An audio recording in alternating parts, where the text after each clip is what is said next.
Welcome back, everybody, to a new episode of the Wisemen Podcast, powered by Yamo Media. Ty Fisher alongside Jerald Lucas.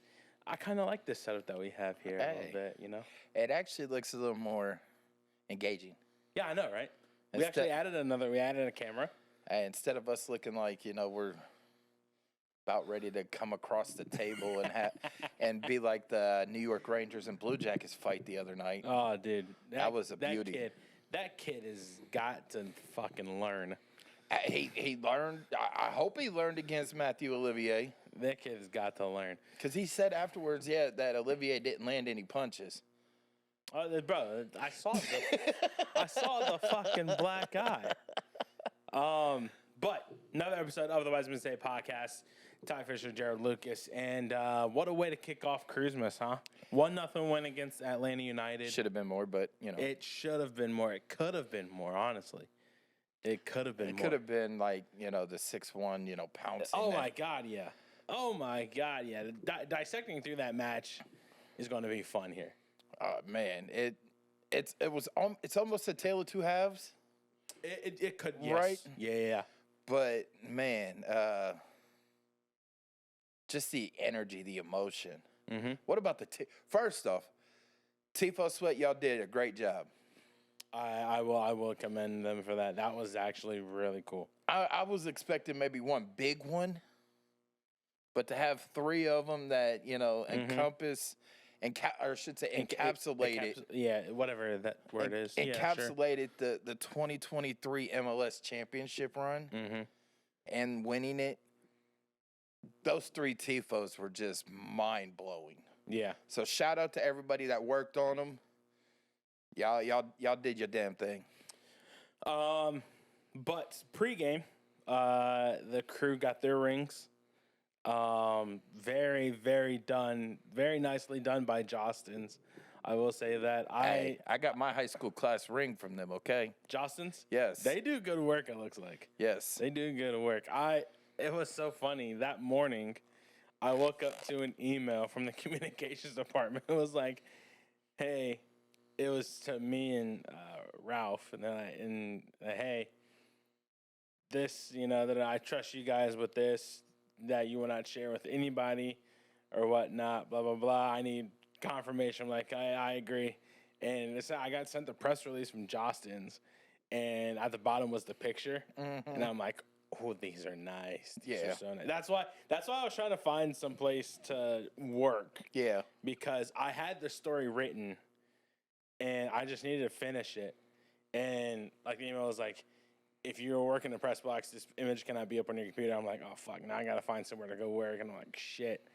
But that was the story I was working on. I was like, damn, but those rings are nice. Hey, I love it, especially taking Nazi's quote and putting it on there. At the bottom of the ring? Yeah.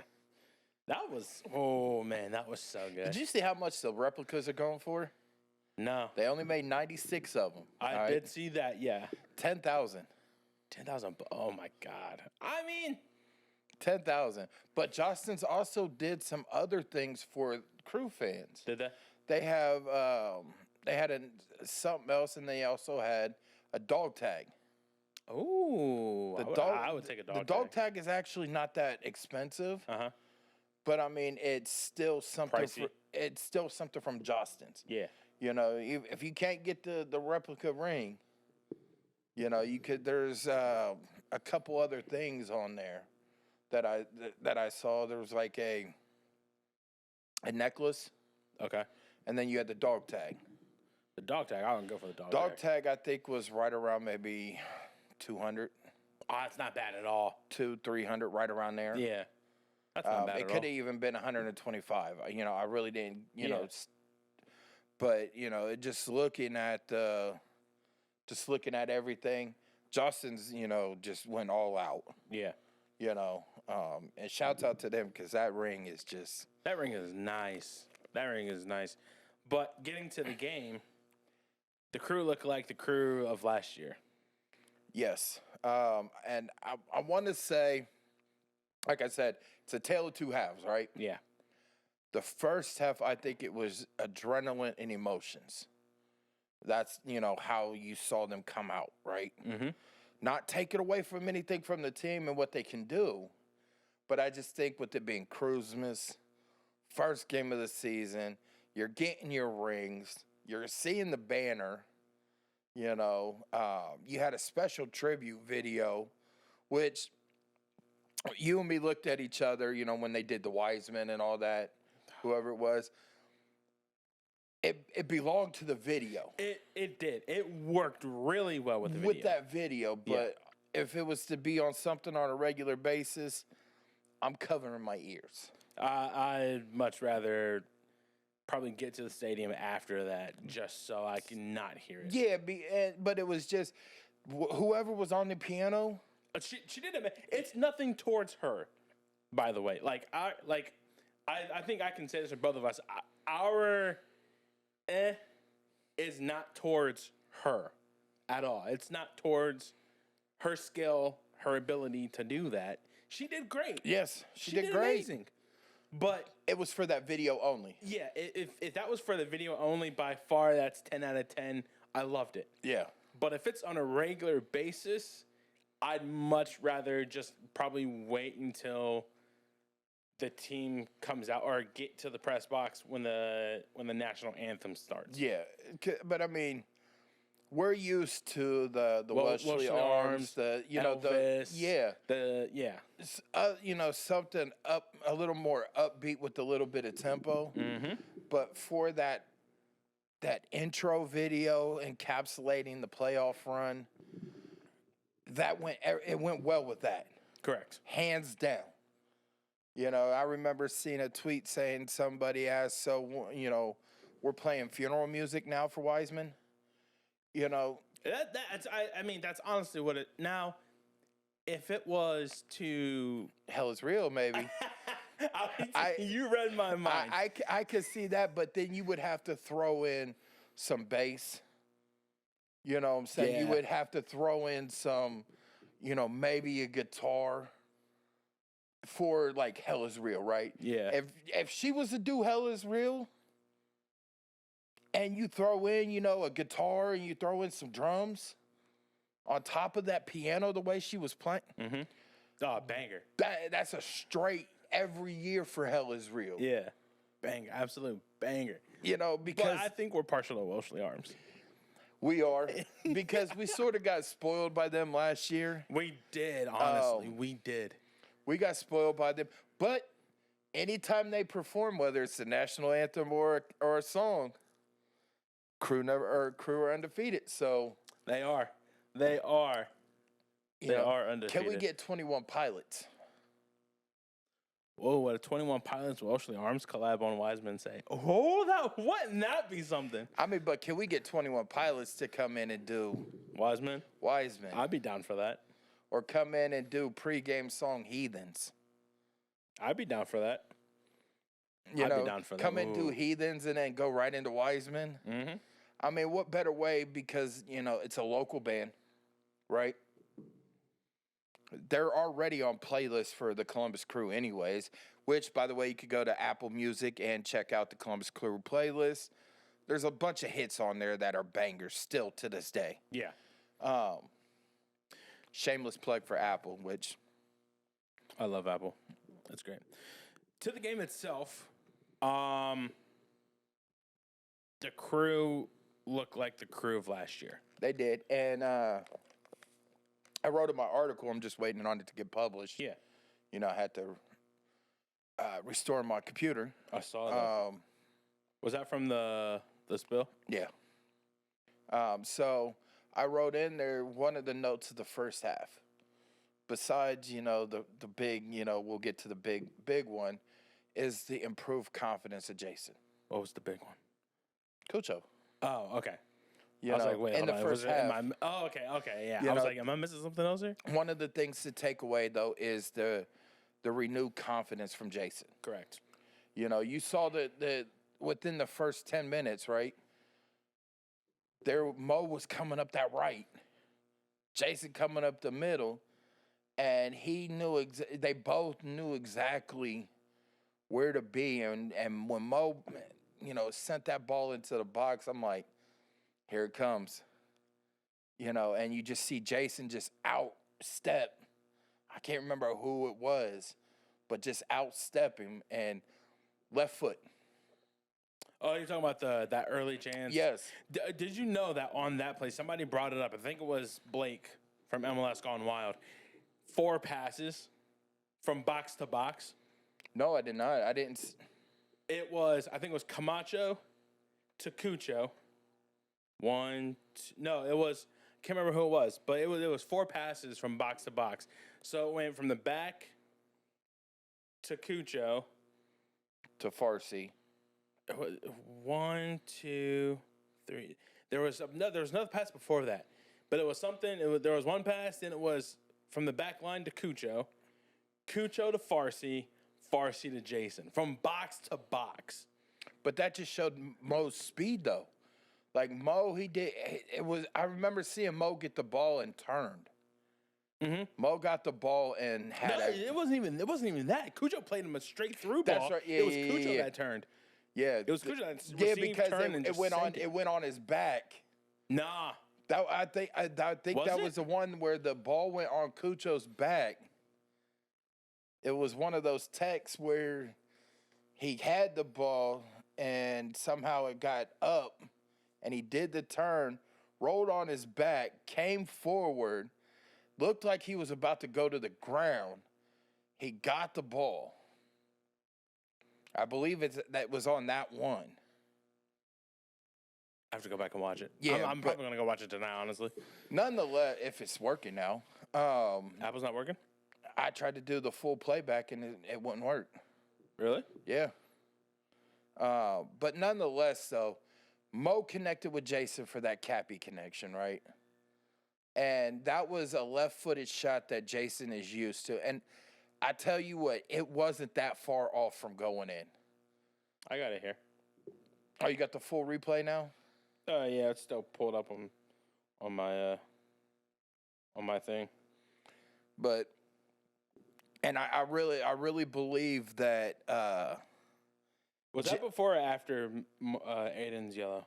Or Aiden before? Got fouled? Before? Yeah. Okay. This was 10th minute going into the 11th minute. All right, so.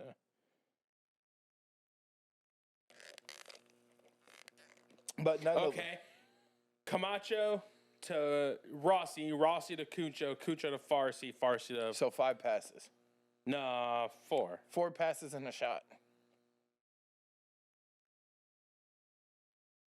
Because if it went from Camacho to Rossi... 1. Camacho, Rossi, 1. Rossi, Cucho, 2. Cucho, Farsi, 3. Okay, so 4. Farsi, Jason, 4. And it was not the one you were talking about where it flicked up over his back. But I did see the video, though, of that. That was, oh, my God, Tecker Tuesday. I love it. Man. Yeah. But he had Brad beat. Oh, he did. He had him. Oh, by far, he did. And if it was just a little bit, I can't really say, too much power. Or maybe the way it came off his left foot. I think...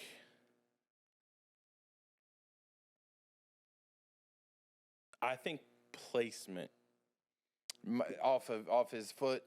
I think placement because he went for power there, which is in that instance you have to choose whether or not you want power or placement. I think if he can curl it with his left foot, that's going top bins. It's 1-0. Yeah, it just my God, that would have been a great start for him for this year. And then in the 7th minute, Cucho had a banger that Brad blocked. It was literally like the 7.5 minute. Mm-hmm. And Cucho was outside of the box and he shot one. Oh, yeah. That, Brad saved. Mm-hmm. So I mean, within the first 12 minutes of the match, Columbus has already had 2 solid chances. Mm-hmm. Right? 2 solid chances within the first 12 minutes. What about that offside? And then if it wasn't offside, it would have been handling on Brad Guzan. Atlanta got away with one That there. saved them. Atlanta got away with that. Because I think it wasn't offside. It was. It was. I'll give you this. It was margins. It goes either way. You know what I'm saying? It's if you look at it in a different angle, he's, 100% offside, right? But if you're actually looking at when the ball was played and when the ball came off the foot and when Farsi ran. I think the angle that I saw on the broadcast, Farsi was off. This is the one thing that really gets the arguments going is when players, like when they curl their run and they start leaning. That's what gets it, because if he curls his run and stands straight up, by far he's onside. Because if he's doing like calling for the ball here, you can't score with your hand. It's not offside. So, and then we could have a case for Brad Guzan getting a red. But I think that little lean when he curls his run is what makes him offside, because he's like the shoulder, like this part, and the head is leaning. It's like. But also at the same time, you got to look to see when the ball came off the foot when he did that. Mm-hmm. What minute was that in? Was it like 40 something? No, that was early, wasn't it? That was before the goal. Yes, it was before the goal. But nonetheless, man, the Crew looked like, in that first half, the Crew looked like they're still playing LAFC. Mm-hmm. You know what I'm saying? Early on, Yakimakis got a yellow. Frustrated him. Mm-hmm. And that was one of the keys to, for Atlanta is how do you stay poised going up against a team like Columbus, that will frustrate the hell out of you. You know what I'm saying? Yes, everybody has tape now of Nazi system, right? Everybody has the tape, right? We asked how teams are going to have to, how Columbus is going to have to adapt to, teams having footage now of Nazi system. Yeah. Honestly, Columbus does not have to adapt. It's still the opposition. Yeah, correct. If anything, the opposition has to adjust to it, because you get Columbus out there and they're going to frustrate the hell out of you. That's the one that I see a lot of. Yeah. But then again, it's also not right on the line. So I don't know if the lean from the Atlanta player is also probably keeping them on, but it doesn't look like it from here, judging by the grass, that is. But it can be, the eyes can be deceiving. Yeah. Or the pictures can be deceiving. Yeah. So they got away with one. They did. But if he was onside, that's 100% a red. A red. And I love the fact that people are trying to justify that it hit his chest when it didn't. When it did not hit his chest at all. He knew what he was doing. And you saw the look on him. Yeah. Like, had that not been classified as offside, that's 100% a red. Early on in the match. That's 100% a red. Now you're down a man. Yeah. That's 100% a red. And Atlanta is probably losing like 6-0. More than that. Probably. More for sure. More than that. For sure. Getting to the high of the game. Cucho's goal. My phone almost fell. Cucho's goal, off and running in 2024. Can we first, before we talk about that goal, right? Admire Aiden's leg strength, because he's the one that switched it up. Oh, the cross. Yeah. He's the one that changed direction. Yeah. All the way out to Yao. Yao being Yao. Yao gives it to Rossi. And then Rossi makes that little run, takes the shot. How the hell cross, actually.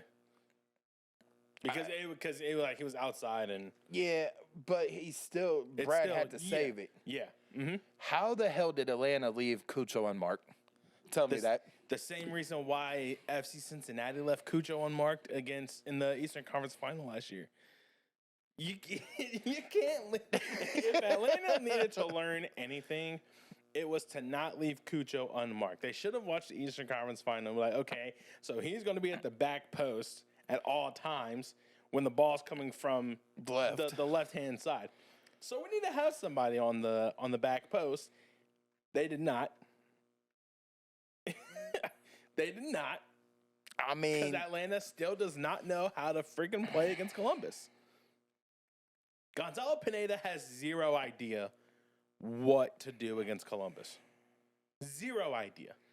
They were lucky to get away with a draw at the end of last year, and lucky enough to pull out a win in the first round of the playoffs. I've never seen Cucho that wide open. At least FC Cincinnati had someone in the vicinity. There was nobody. Mm-hmm.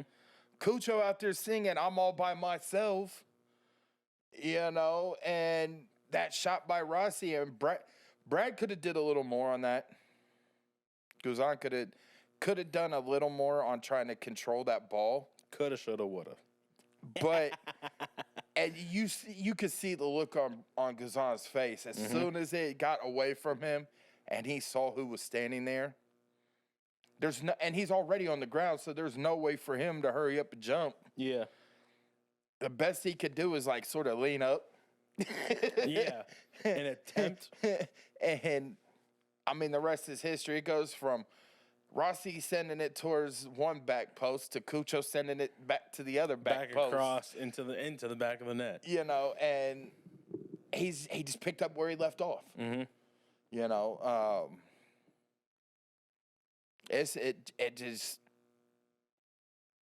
It just blows my mind that some teams never learn when it comes to Cucho. Yeah. And I did do the math. There is 2 teams that Cucho has scored the most goals since he came to MLS. Atlanta, he has scored 7 goals now against. Is that including this past? Is that including Yes. the one on Saturday? Okay. Yes, that's including Saturdays. The second team is the Chicago Fire with 5. FC Cincinnati, I think he has like 3 or 4. Montreal, he has 3 or 4. There was the debut goal. Yep. Then there was 2 more. I believe in the next time that they played each other. No, that was a 0-0, I think it was. Who did he score a hat trick against last year? It was Montreal. Montreal and who?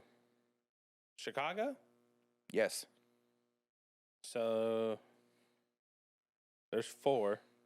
How many does he have against Chicago? 5? He has 5.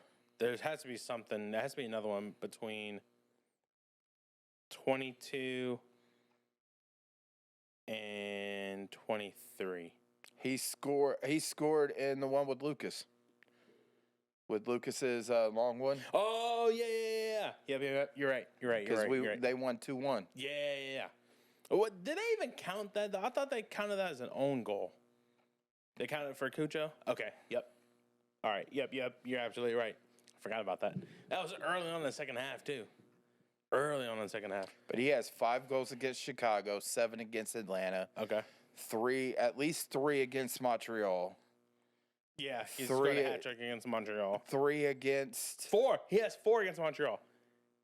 He has the hat trick in Montreal, and then he scored the opener, at the last home game of the season. Yes. So he's got 4 against Montreal, at least 3 against FC Cincinnati. That I didn't do all the other teams. Yeah, it's just Atlanta. Yeah. Yeah. But for some reason, he loves Atlanta. Amen. Yeah. I mean, you were counting regular season goals, right? Or were you counting playoffs also? All time? Of all competitions? Yes. Okay, gotcha. Second half.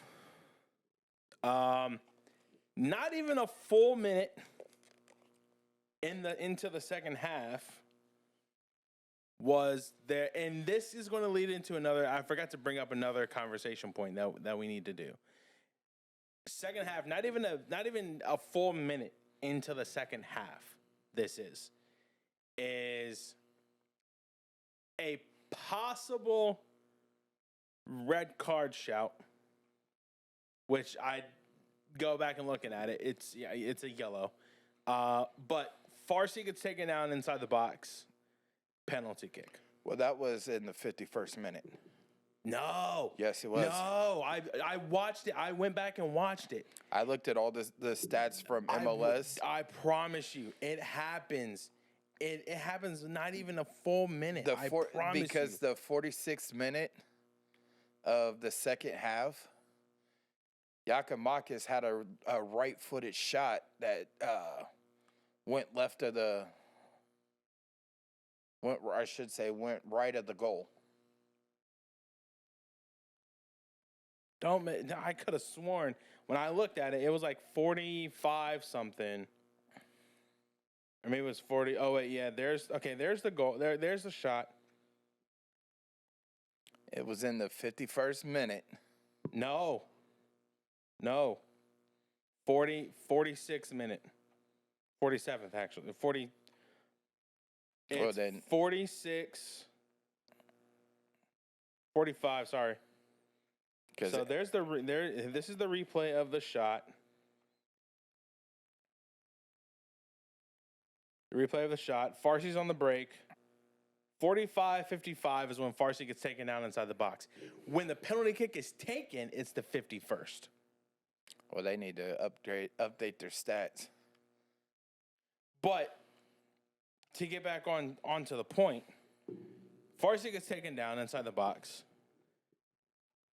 Clear cut penalty for Columbus. Yes. We'll get to the second conversation point here in a second.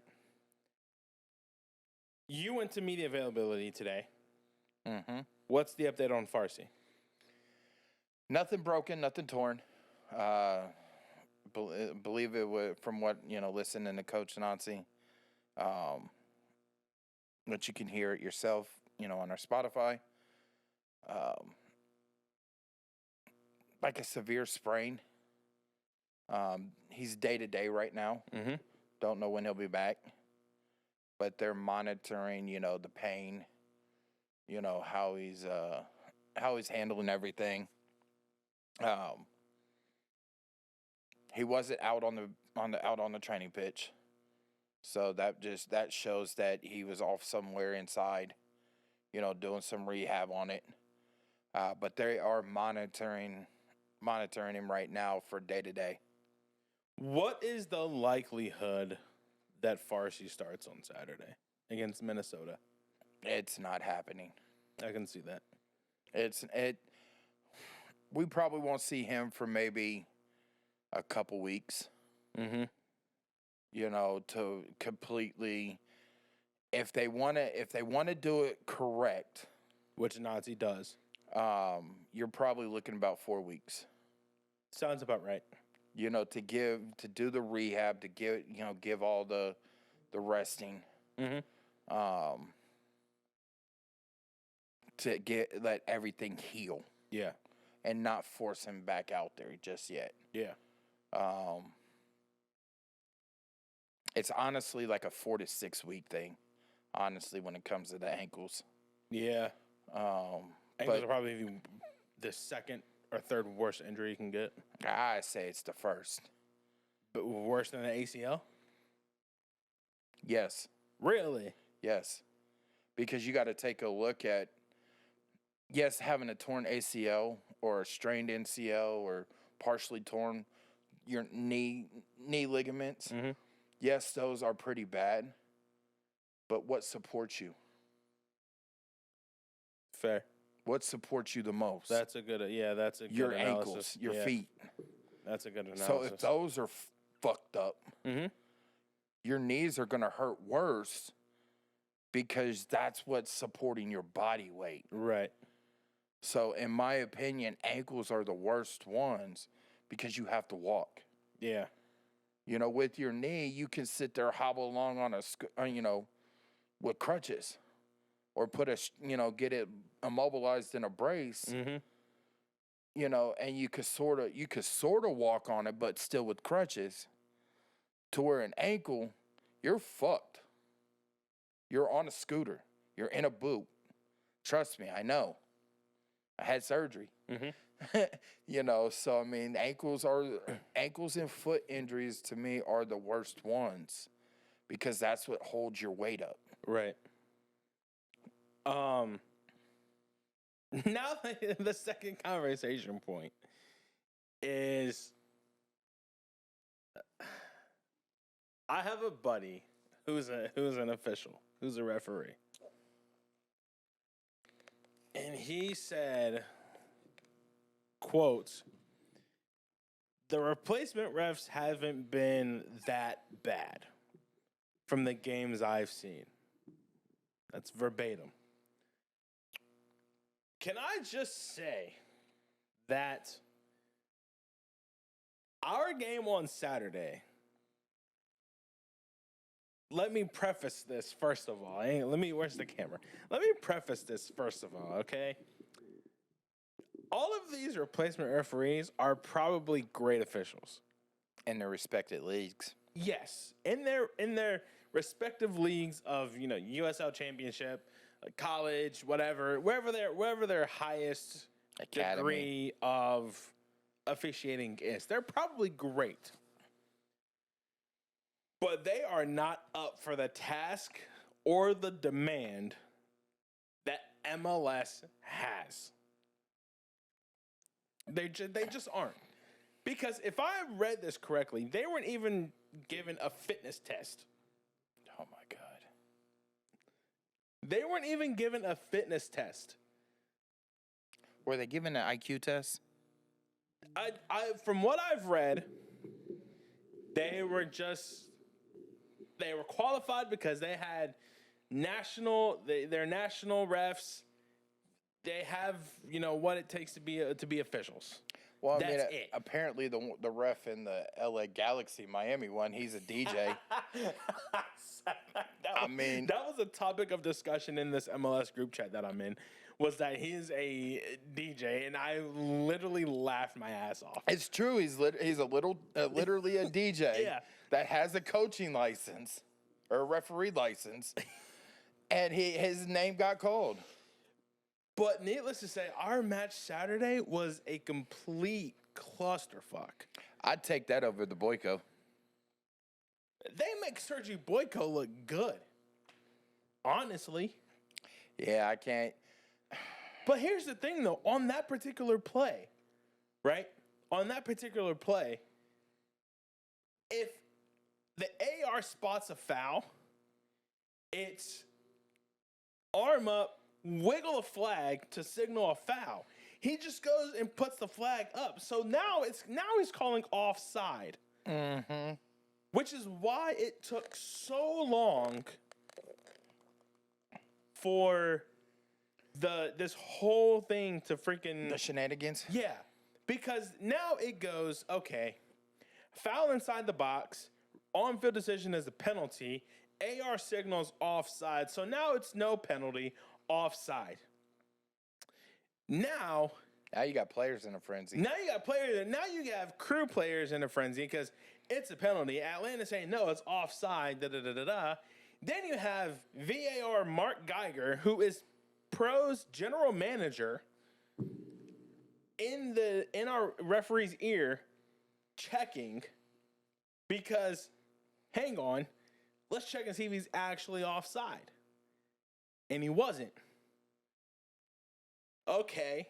Now, referee signals VA, points to the spot, signals VAR, starts walking to the monitor, then stops in his tracks.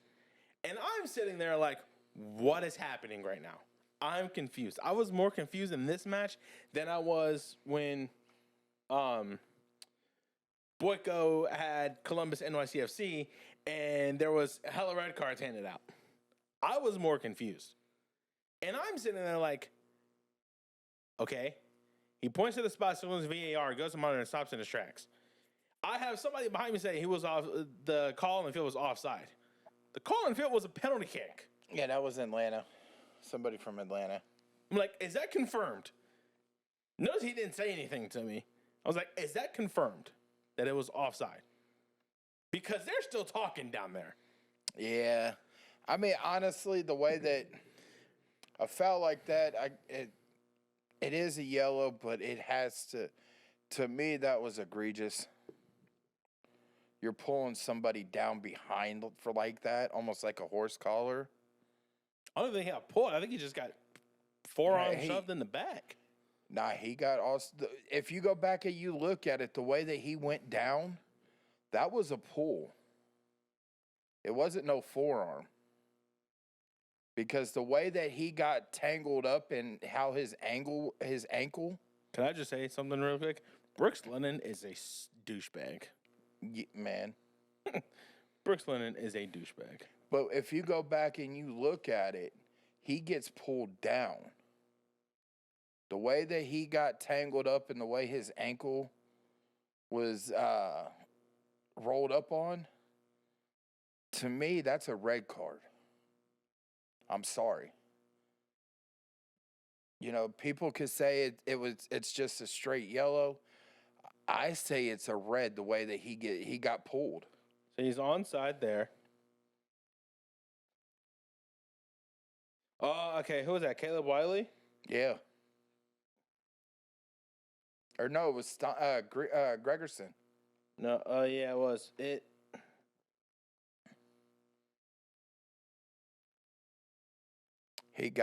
way he got pulled down, to me, I don't see a pull though. I just see like doing this. See, a forearm's not gonna a forearm to the back is not gonna have you like the way that, you know, Farsi went down. There was a tug at the back of his jersey, you know, like jersey shoulder area, that got him tangled up the way that he did. Looked like he was trying to play Twister out there. And that's how he ended up getting caught up with his ankle. I see the step. I see Caleb Wiley step on his ankle. You know, but these referees, to me, honestly, it should have been a red. A foul. See, now, I don't want to get technical. Because, so here... it's anything like that inside the box is a yellow. It's just how the technicality of the interpretation of the law is stupid. Let me give you an example. If that happens outside of the box, then it's dog so red. Because he's one-on-one with the keeper. The foul comes from behind. He's disallowing obvious goal-scoring opportunity. It's a red. The interpretation now is if it happens inside the box, it gets downgraded to a dog so yellow, which is kind of, in my opinion, stupid. I'm agreeing with you. See, this is just me playing devil's advocate, as always. IFAB needs to go ahead and retake, you know, a look at that law. Because in my opinion, you can have it to where, you know, if there's a penalty in the box, that, you know, it's a yellow. Mm-hmm. But also, if there's an egregious or a severe penalty, you know, foul that happens in the box, yeah, it could be up to the center ref once looking at the VAR to determine if it's going to be a yellow or a straight red. That needs to be incorporated in that law, because then, you know, some of the penalties that we've seen, some of the fouls in the box that leads for a player being taken out of the game because they can't put no weight on their foot or their, you know what I'm saying, or their knee, or, you know, they get a torn knee or something because of a foul that was, you know, caused in the box. Mm-hmm. Now you have the referee that could take a look at the video and be like, okay, well, instead of just a yellow, it's a red because of this, right? Or it's only a yellow because of this, right?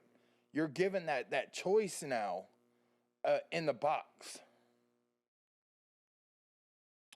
You know, I just think that bylaw or that penalty law needs to be, revamped. Because that was absolutely, in my book, a red, straight. I wish I could find it, but all these law changes are from fucking 2020, 2021. Which is stupid. Well, IFAB needs to revisit this. But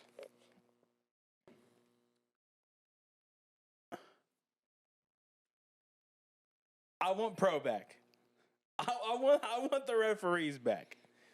No offense to the ones that are reffing now. Shit. That are fuck the ones that are reffing right now, because every game so far there's been blown calls. Case in point, the DJ from the LA Galaxy Inter Miami match that gave what's his name his second yellow of the match. He didn't even touch Busquets. And Busquets Delgado. Yes. Delgado got a second yellow because he didn't even touch Busquets, but the way Busquets went down, the DJ turned around and gave him a second yellow. Which, by the way, LA Galaxy is appealing that, because after looking at the review, and even Taylor Twellman said it, that wasn't even a penalty. He didn't even touch him. When you got somebody that's always in favor of the refs, like Taylor is, that's saying that was a bullshit, didn't say that on air, but a bullshit call. I mean, come on now. I will say, I will agree with a lot. Please bring back pro. Yes, that's one of the things we love to make the enemy during a game is pro refs, but it gives it excitement to the game. Yeah. You know what I'm saying? Sometimes they have good games, sometimes they don't. But at the end of the day, we know what we're getting. Somebody should have triggered the pool reporter. I'm not on the list. Who is? Brianna, you, Michael, and Gaston. I'm the first alternate? Jesus no, Christ. Brianna's the first. It goes Brian. Who's Brian? I mean, Brianna. So she's the main one. Yeah. And then I'm first alternate. No, you're third. What the? Come on, guys. Come on. What? Come on. What happened? Oh, my God. I'll tell you right now. I'm the third alternate? Why me? Why am I third? Let's go. General. I want to go search. Why am I third? I should be first or second. No. You can find this somewhere? Where? NASR. In the Slack. What the hell? Sorry, guys. This is new. This is new information to me. Where do you see that at? I got it right here. Columbus. You're actually the second one. Who's first? Brianna. Then you. So Brianna's the main one. You're the first alternate. I'm the first alternate. Then Michael. Eris? Yes. Okay. And then Gaston. Where do you see that at? It's pinned in the group. In the general chat. Bookmarks and pins. Forward pin messages. See? There's a list of all pool reporters. MLS is posted. Oh, it's posted by MLS. Yes. Oh, shit. Cool. See, kids, he's like a kid in a candy shop.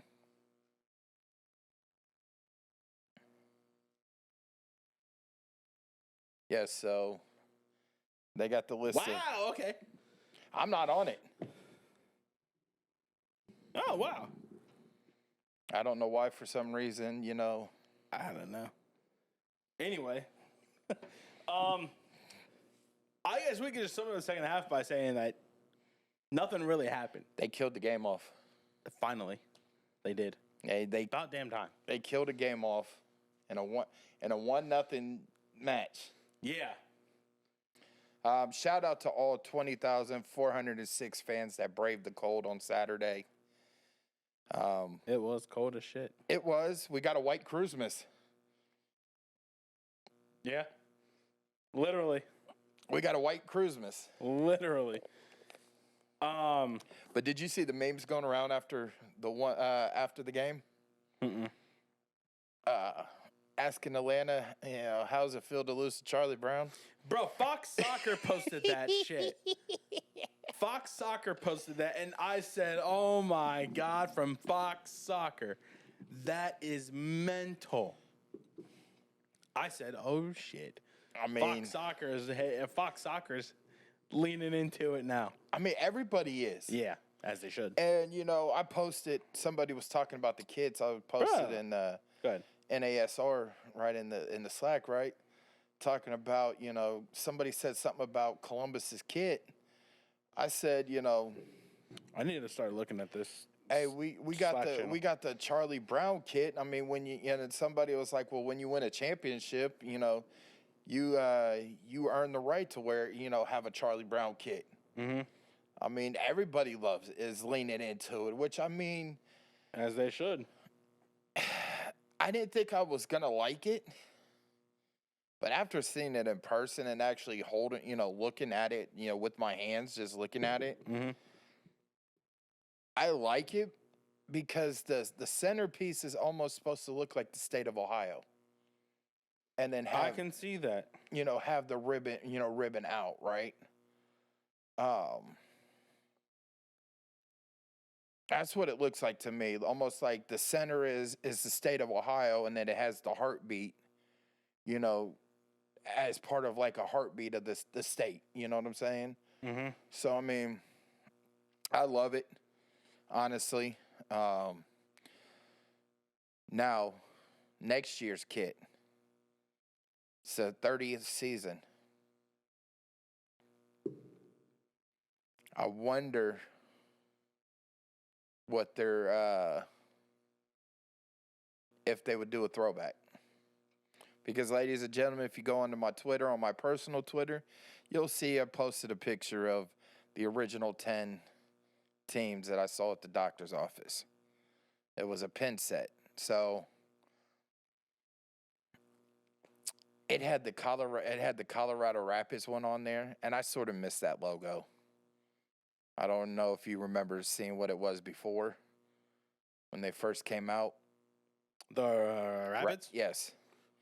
It was the pit. Yes. It had the Rocky Mountain, the word Rapids, and Yes. the Colorado River. Man, that was a beautiful one. And so was the Kansas City Wiz. But I will say, shout out to FC Dallas for their kit last year. They paid homage to the Dallas Burn, in their in the white jersey last year. Yeah. Which, it sort of looked like a Ferrari horse shooting fire. Loved it. And then the San Jose Clash, the Scorpion. Oh, my God. They kind of went back to that this year. The Quakes did.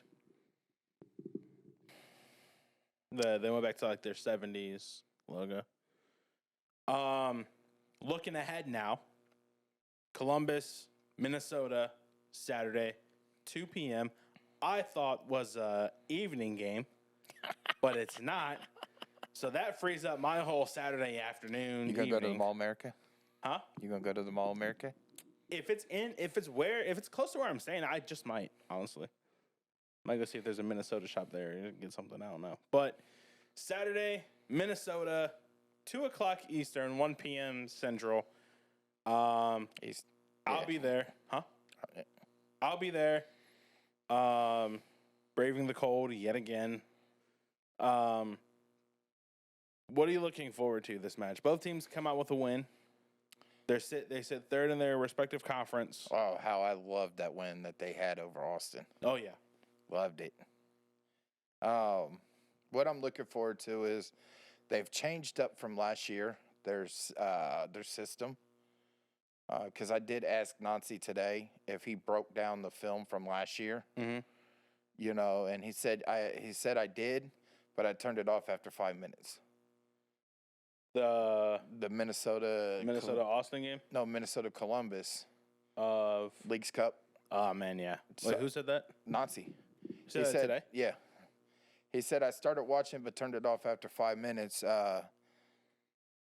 because it's not the same, not the same system. Correct. The head coach ain't there anymore. Right now there's an interim coach. Yep. So their new coach is a Manchester United assistant. I thought he would already be in town. He's waiting until after the After derby. Manchester Derby, yeah.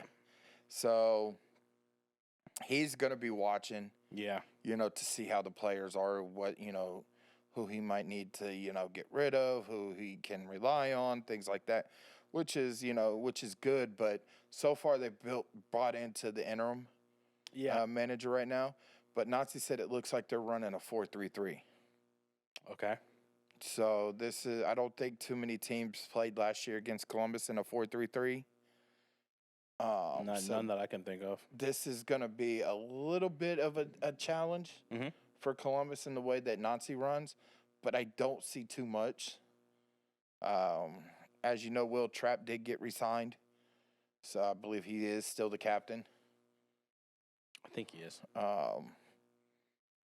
And, they might be pulling out their Starry Night kit. They are. It's they're going all black. Their Starry Night kit. We're going bananas. Bananas? Yep, we got bananas this week. Yellow shorts this week, baby. Come on. With the Charlie Brown top? With the Charlie Brown top. Ooh. Yep. It's a good combo. That is a great That's a great combo. But I don't see too much.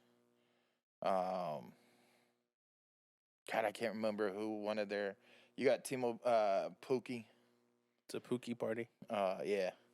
But I mean that an offense, no offense to them, but we weren't really at full strength in Leagues Cup the last time we played them. No, I think that was a rotated squad. It was, but we had just signed Rossi, so we were waiting for him to be able to start. Mm-hmm. Gressel didn't play. Who else? I can't remember who else, but Lucas was already gone. Yeah, Lucas was gone, so now it was, figuring out. Yeah. What all, how the team was going to, react after the Club America.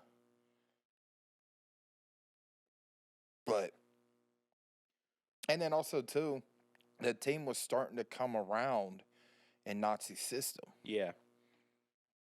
Oh, we had Chaburko, too. Yeah, So we were just starting to get the and Rudy. We were just starting to get these players coming in and training, so they didn't play. So, but at the same time, 6 months into the season, 5 months into the season, whatever the case may be, the team started coming around, with Nazi system. It took a little bit because of, having to break Porter's system. Everybody had been used to Porter's system for the, the previous 2 seasons. Minus Kucha, he was only there for half a season. Yeah. But everybody else, and Christian, had to learn the system, but everybody else was having to break Porter's system. And it took a little bit of time. We saw that, with some of the road losses, some of the road draws, some of the, I don't think we I don't think we drew that much at home last year. I don't think we drew any at home last year. We did one. I know of one. And that was NYCFC. I think that was our only draw. New England. New England. Yep, you're right. I forgot about that one. Sean Zawodzki, game winner. Yep. Game tying. Yeah, sorry, yeah. Equalizing. Because you were there. I was in Vegas at the time. I remember watching the game. I woke up from a nap. I remember watching the game. Sean hit it with a header. Yeah. South End. What is one key to the game Columbus should focus on against Minnesota? Just continue playing. Just play the game. Mm-hmm. Play it like you're out at training. Go hard like you do during training, and just focus on the task at hand. Starting to sound like Nazi. I've been around him too long. Stay focused on the task. I mean, man, is there a specific task that these guys need to focus on, or is it just the one game at a time?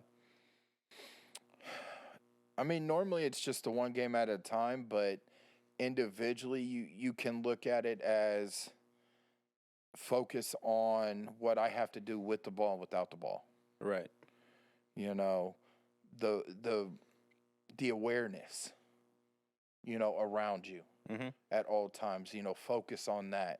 Being able to see a line, where, if you're on the right and you see Yao, being able to cross it, right? Or making that extra pass. Instead of trying to dribble, you can make a pass, get the ball, dribble, you know what I'm saying? There's so many individual tasks at hand that you got to focus on, but mainly it's awareness and, focus on keeping that home mentality and keeping that energy that you feel at home, keeping that in your mind and using that to make your road games feel like home games. And that's what Nancy was preaching last year. Mm-hmm. We do so well at home, so we got to try to, manipulate that and emulate that, and take that with us on the road. So if you can bottle that up in your mind, what it's like in front of 20,000 fans, with them screaming, some of the chants for Cucho or Schulte or Aiden or Steven.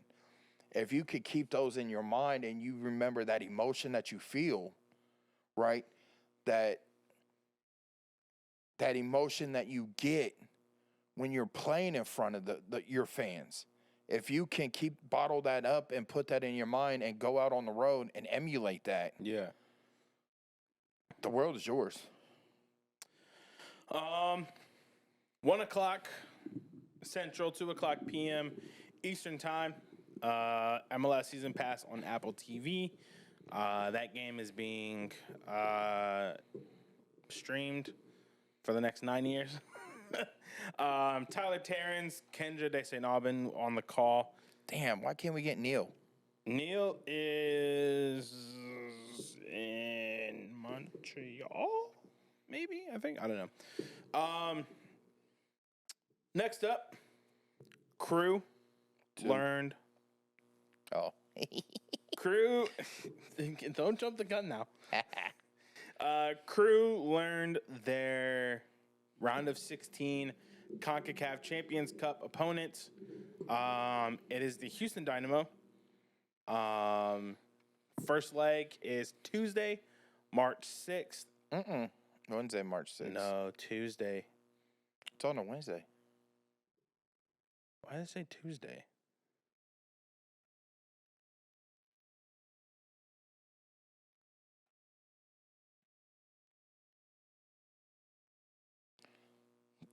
Maybe I'm dumb, yeah. So next Wednesday. Wednesday, March 6th. I want to say it's at 9 o'clock Eastern Time. So 8 o'clock Central. And then the return leg that following Wednesday. Tuesday. I just talked to Rob about this.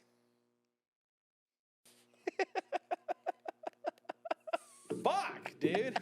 I typed it all wrong. Following the Wednesday, March 6th is the first leg. The return leg, Tuesday, March 12th. 6 p.m. At lower.com. I believe it's 6 p.m. on Tuesday, March 12th. 6? Yeah, I have to double check. If only there was a freaking magic box that would tell me where, and not Xbox. I'm a dumbass. Where? Okay, Columbus Crew. Because I can't seem to get shit right. Can't get right. So, Leg 1, Shell Energy Stadium, Wednesday, March 6th at 8 o'clock. Tuesday, March 12th, 6 o'clock. You are right. Last time these two teams met, it was a 2-0 loss for the Columbus Crew. Away, on the road, in the Texas heat. Now they get to go back, hopefully get a result against the Orange and Black, and hopefully get on the right path to making it to the quarterfinals. Yes. Just what were your overall general thoughts of drawing Houston? I wanted St. Louis I did too, honestly. because I would have went. I would have went also. I would have went to St. Louis because it's right now at the credential wise is at the club level. Yes. Until I believe the finals. I think so, yeah. Once it goes to the finals, then it's all we have to apply through CONCACAF. Yeah. Which reminds me, I need to figure out if there's going to be a link or something to apply for credentials for. When you sign up for media, an account with Media Hub, there's For CONCACAF? Yeah. All right. But I look at it for revenge. Yeah. Because so does Sean. But we have a healthy team. Mm-hmm. We're not going in there with, having to worry about, because they went from what, Houston to Montreal last year. Yeah. Houston was during the week, Montreal was on the weekend. Mm-hmm. So I mean, you had to sort of pick and choose who you wanted to play in each game. Yeah. This year, I mean, we'll have Houston next Wednesday, and then we have Chicago that Saturday. Yeah. Which, I don't know, the way that Chicago has built their team in the offseason is going to be a fun one. It is. And hopefully they come with the right kids. I don't like those. They went. I mean, it might not be the red that we're used to seeing from Chicago, but it's just the hype that they built around it. They went back red though. I get it, but like they built up so much hype just for that. In my opinion, it's not the kid, it's just the hype. Yeah, I mean they could have probably did a little more with it. Yeah. But the fact that we get a ketchup mustard match. Now watch, Chicago will wear their white kits and we'll wear our velocity kits. Give me salt and pepper then. Fair, yeah. Give me salt and pepper. If you're not going to give me a mustard and ketchup match, give me salt and pepper. But I mean, it's now we're getting into the 2 games a week. You know what I'm saying? Now we're getting into very quickly. Yeah. Don't know what's going on with U.S. Open Cup yet. Still no word. As far as what I read, the first 8 teams that are not in the CCC, will be playing in the U.S. Open Cup. But it'll be their second teams. Not from. They pulled the plug on that. So it's Major Leagues, MLS is having to field first teams, which, if you do it right, you bring up, 18 of your next pro players, maybe have a couple of your starters on there, for an Open Cup. And it would still be the first team. You bring up, say, 6 next pro, and you have 5 starters. I just think that they should get this shit figured out. They got 2 things they need to figure out: U.S. Open Cup and pro. Yeah, man. I'm more inclined to stick with pro though. But they need to get this shit worked out. Yes, give me pro back, but also don't ruin the history of the Open Cup. Yeah. Don't ruin it. Wholeheartedly. I mean, you got teams. You got Columbus going up against Pittsburgh City Riverhounds. That was a great matchup, though. It was, but I like how their admin this year. Yeah. You know what I'm saying? You have chances to Good go. on you, Pittsburgh. Good on you. Hey, but you can have fun like that, right? When you're talking about Indy 11 getting a $2 billion stadium. Come on now. They're putting money into it to where you're playing a first team, MLS team in an MLS stadium, pretty much, right? Yeah. Mm-hmm. So, I mean, don't take away from the history of what it means for these lower leagues to play each other, to get a chance to come up against Major League. Yeah. If it's the purse at the end of it, fix it. Right? You want to fix it to where it means something for like the lower leagues to compete. Have MLS teams pay to be in the Open Cup.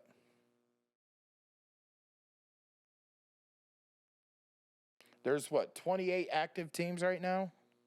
Oh, fuck if I know. Well, there's 29 active teams. There's 29 active teams in MLS. All right? Oh, in MLS, yeah, 29. 29 in MLS. If you were to say a $10,000 pay-in fee, right? 10,000 times 29, what is that, 290? 29 times 10. 290,000. Hey, I was right. $290,000 is the prize money. You don't think these USL teams will not sit there and bust their ass to get a chance to get 290,000? Oh, no, they will. But, I mean, you're making it more competitive, right? And if an MLS team wins, they win 290,000. So be it. You get your 10 grand back plus everybody else's 10 grand that the MLS put in. Yeah. Right? But you're making it more competitive for USL to compete. Right?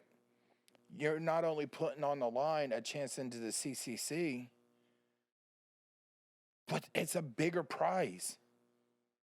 Bigger prize money. Mm-hmm. Go for it. If they say that that's too much, for 29 teams to put 10,000,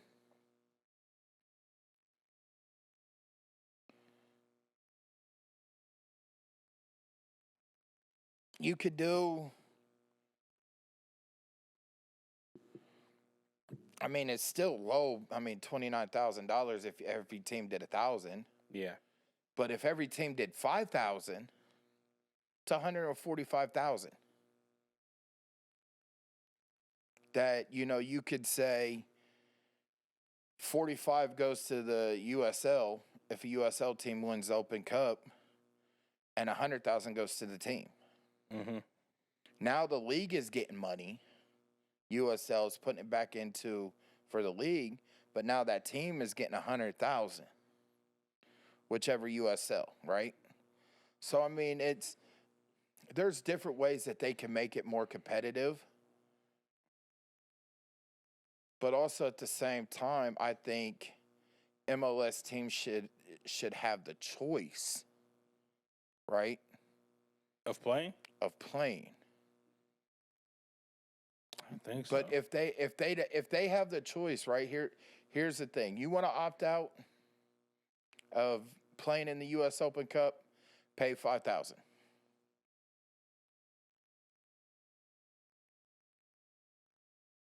Oh, yeah. An opt-out fee. Yeah. $5,000 to $10,000. Right? You want to opt out of playing in the US Open Cup, make it $500 to $7,500 opt-out fee, right? Simple as that. Yeah. Now that gives a chance for, out of 29 teams, if 10 of them opted out at 5,000, that's 50,000 right there that goes into the tournament. Yeah. I had to do math in my head for a second. That's 50,000. I suck at math, by the way, guys. You know what I'm saying? But you still have 18. You have, 19 other teams that are playing. Yeah. On the note of second teams, Crew 2 signed 2 players. Ladies and gentlemen, the second Cappy's Corner of this year. This guy. Love me. This guy is the Crew 2 expert of the two of us. I still follow Crew 2, but this guy knows it all. Love it, love it, love it. So, yesterday, Crew 2 did sign their academy player, Brent Adu Giamfi, to a next pro contract, which is well deserved by him. He now is in the likes of Cole Moroka. Let's see here. Cole, Stanislav Lapkus, Gio de la Vera, and now him are 4 of the academy players who have signed Crew 2 contracts. And then today, the Columbus Crew signed midfielder Christopher Pearson, who is from Jamaica, who played with FC Calvary or Calvary FC. Let's see what else. He's also played. He was also a captain of the CONCACAF Under-20, where he was a captain on that team twice. At the senior level, he played with the Reggae Boys 3 times against El Salvador, Canada, and Honduras during Jamaica's final World Cup qualifying window in 2022. So he does bring some added midfield depth to Crew 2. He did play for, let's see here, who else did he play for? FC Tulsa in the USL Championship League, and also Hunt City FC in MLS Next Pro. So 2023, he played a few games with Huntsville City FC. Now he's black and gold, so welcome, Christopher. Outside of, we're speaking about Cappy's Corner, but congratulations to Laurent Courtois.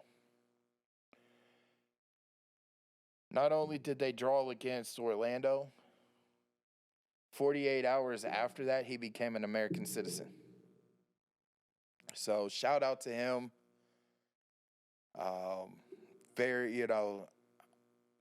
That's a very good, his major league, debut coaching. He gets a draw against Orlando. And then 48 hours later, he becomes an American citizen. So congratulations, Coach Courtois. I wish you nothing but the, best of luck out there in Montreal, except for when you come here and see us. Breaking news out of Portland before we turn it over to our interview with somebody from the Minnesota podcast. I can't remember who it is. Timbers terminate corporate partnership with DeBella, their shirt sponsor for this year. Portland Timbers have terminated the club's corporate partnership with DeBella effective immediately after learning yesterday of allegations of misconduct at the company included in a court filing that was made public on February 23rd. The Timbers and a third-party firm conducted a thorough pre-deal vetting process, and the club did not learn of the filing until February 27th. This decision was rooted in the responsibility we have to our fans, supporters, partners, and employees to transparently reflect and uphold the values and expectations of our community.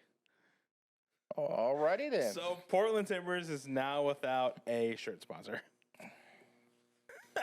That's absolutely wild. Man. That is crazy.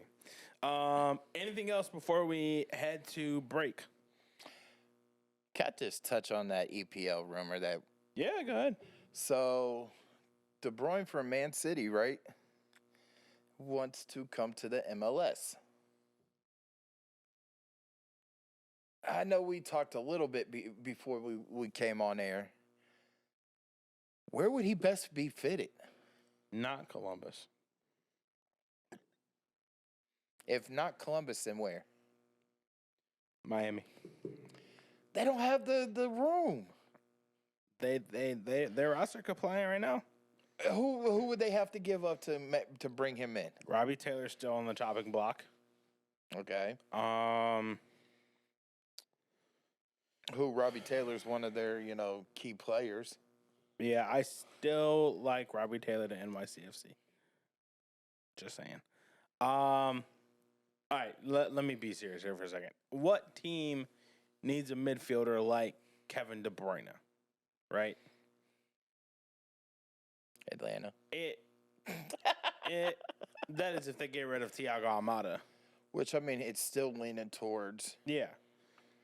But a big name like that, you're looking at the Miamis, you're looking at the New Yorks, you're looking at the LAs. You could be looking at the Chicago Fire, whatever. If I'm an MLS team and I need a player of Kevin De Bruyne's caliber, I'm probably the Seattle Sounders. I can see it. I'm probably the Seattle Sounders. I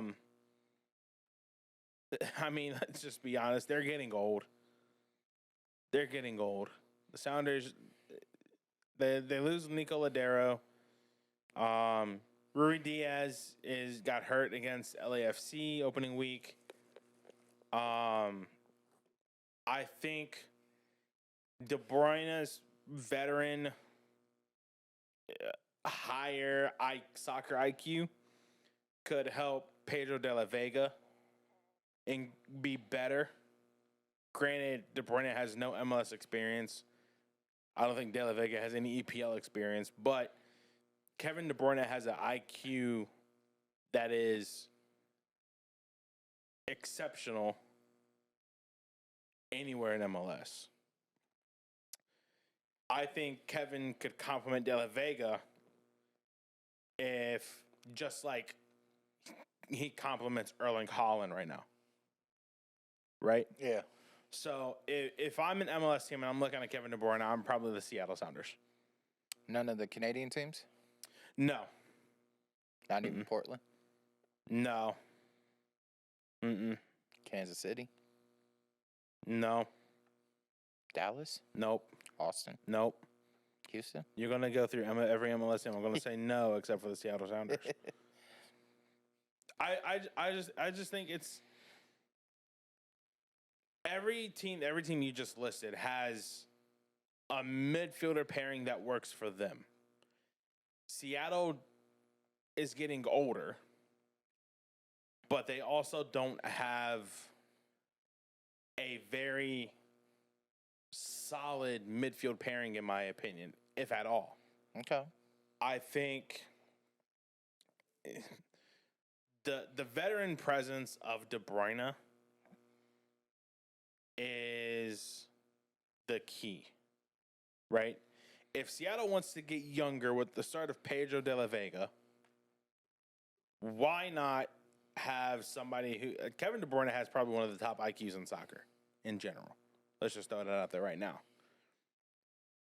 You bring Kevin De Bruyne into the midfield with De La Vega, I think that allows De La Vega to advance more. Okay. Into an attacking position than it is to be kind of fluctuating back and forth between defending and going attacking forward. Yeah, I think it allows him to be more of an attacking piece now than it does to have him just bouncing back and forth.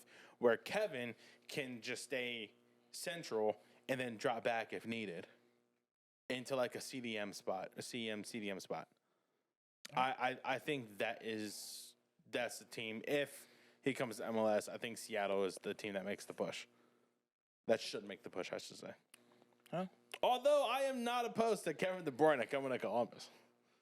I am not opposed because Kevin De Bruyne looks great in black and gold. Hey. Original black and gold.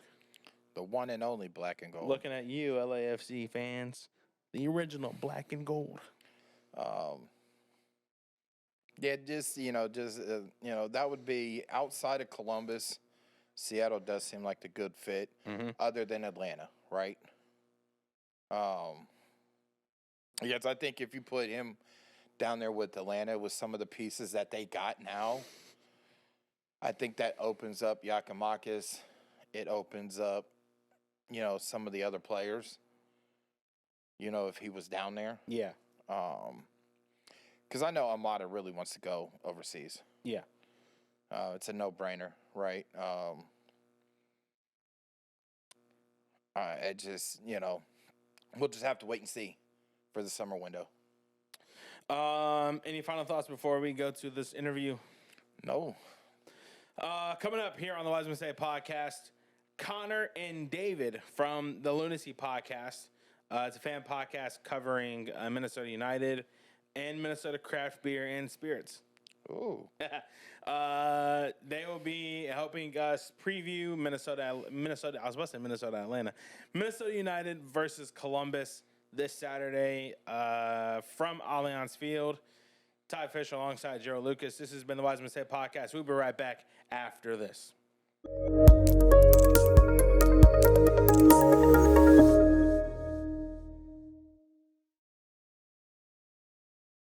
Welcome back, everybody, to the Wisemen Podcast, powered by Yamo Media. Ty Fisher alongside Jerald Lucas and Dave and Connor from the Loonacy Podcast, covering Minnesota United and Minnesota craft beer and spirits. Guys, how are you? We're doing great. It's nice and frigid up here in Minnesota, so I hope you're. But I hope you're ready for a good sunny day up here when you come up here on Saturday. It's going to be 63 from what I hear. Jeez. Yeah, I'm doing great. Thanks for having us on. As far as March in Minnesota, March 2nd in Minnesota, you couldn't ask for a better day. At least what the forecast is saying now. So totally. We're excited. And at least you guys didn't have tornadoes and stuff like that like we did yesterday morning. So it just was crazy. We go from a blizzard on home opener. Or first, we go from 60, 70-degree weather to a blizzard on home opener to a couple days later having a tornado as alarm clocks. That's crazy. So, but to get into it, Columbus Crew taking on Minnesota United. I was about to say tomorrow, Saturday. The not rematch, but I mean, I guess you could call it rematch of Leagues Cup last year, where the Loons defeated Columbus Crew at home in a penalty kick shootout. You guys had a big win last weekend against Austin FC. 2-1, if I'm not mistaken. Yep. 2-1. Love to see it. Just talk about that. What did you guys like from your team? Given that Minnesota is kind of in limbo with coaches right now, I think we were very impressed with how they played. They never stopped pressing, and then Cameron Knowles, who was the interim manager until Eric Ramsey gets into town, we just never stopped pressing. And when in the second half, where we got a bit gassed, we kind of just replaced the energy on the field, and instead of more like parking the bus, which is what our former manager used to do. So it was a nice surprise to be able to see all the press and stay consistent with the press as well. We never parked the bus. We never kind of dropped back. It was awesome. Yeah, if you go back and listen to our match preview for the Austin match, we weren't very optimistic no. The game. To be fair, we hadn't been used to what we saw on the pitch, last Saturday, because for the past 7 years under Heath, like Connor mentioned, it had just been such a, more of a counterattacking, just a lot less aggressive than we saw, and they were pretty much aggressive throughout the match. The first 45 minutes, first half was a pleasant surprise. Really, I guess the only disappointing thing was they didn't end up with more than that solo goal in the first half because they really, really looked good, had quality chances, tons of corner kicks. And then the biggest thing was the second half, as Connor alluded to. Instead of parking the bus, they kept that aggressive pressing style that we just hadn't seen in 7 years since Minnesota came into MLS. So it was really surprising. Now, granted, I mean, you could, I guess, say what you will about Austin and their club this year, but it was still surprising to go on the road and start the season like that. Hey, we love to see Austin lose anytime. What did you guys, besides what you guys just mentioned, what did you guys not like? I mean, I think Connor, you said you guys were gassed in the second half, but what do you think allowed Austin to kind of get that goal and give them a little bit of momentum in that match? Well, I think that Austin kind of got a goal in garbage time. It was a momentary lapse in defense. Which didn't happen very often for us in that game. Like I said, we were on the press, so there wasn't really a whole lot not to like about Minnesota on Saturday night. But you mentioned we got a little gas, but that just makes it all the more impressive. Is that like I said, we used to just put more defense in as our players got tired and park the bus. Whereas this time we just replaced the energy in those same spaces on the field and kept the attack going. So really not a whole lot to not like. I think we were pretty impressed all around. Yeah, I basically just echo what Connor just said about that. The only thing I bring up, and we brought up on our podcast last week, was that they Austin literally scored on the final kick of the game, but Minnesota had scored just minutes prior to that goal to make it 2-0. So if the timing of those goals were flip-flop, we could be sitting here talking about a totally different game, if they end up dropping points. But yeah, so I mean, the way it turned out, getting a goal in the final kick wasn't that disappointing to me, at least. And so the positives outweigh the negatives. And I guess, okay, if you're gonna put me on the spot, it's what I said earlier. Okay, maybe they didn't do enough with their chances, and we've seen that in this club as well. So that's true. So it looked like you guys changed the system up this year. Looks like they were running a 4-3-3 against Austin. Is that something that the interim coach, might you think he might run, until Ramsey gets in and starts to implement his system? Yeah, it's possible. Yeah, it is. It is possible, and it's a little tough to answer that question right now after the first match, only because, of course, our talisman, our number 10, Emmanuel Reynoso, is still recovering from an injury. In fact, it looks like most likely he won't be available for the match against Columbus on the weekend.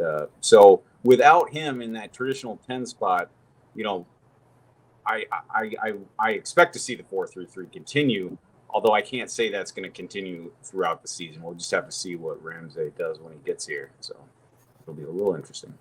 Yeah. Good.